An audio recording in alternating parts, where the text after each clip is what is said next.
Jeb sepatu ni dulu sebelum dia berjaya, dia pernah kutip dan jual 10-0. Tapi korang tengoklah sekarang, melimpah-limpah rezeki Jeb ni. Kita tengok kita apa dia pakai.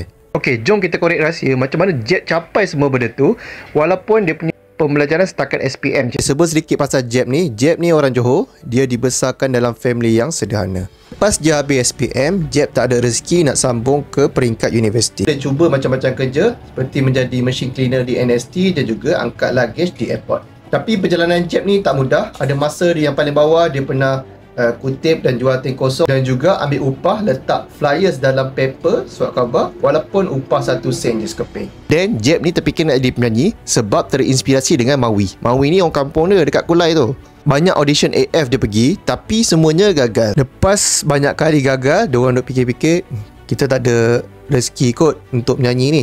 Dan diorang pergi pula dekat uji bakat Raja Lawak pada 2009. Dia dengan Syuib dan Mamat. So Alhamdulillah dia masuk buat pertama kali dan dia menang tempat pertama untuk musim ketiga tu. Lepas pada tu memang fenomena lah Sepah ni. Orang Malaysia sangat suka diorang punya lawak dan chemistry antara diorang. Rezeki Jeb melimpah ruah pada tu. Semua dia tapau. Pelawak, pelakon, penyanyi, pengacara, penyampai radio. Tapi ramai lagi artis yang ada package, ada rupa, muka Pan Asia, ada penampilan yang baik. Tapi kenapa Jeb ni sampai sekarang dia masih lagi relevan dan ada permintaan dalam industri ni?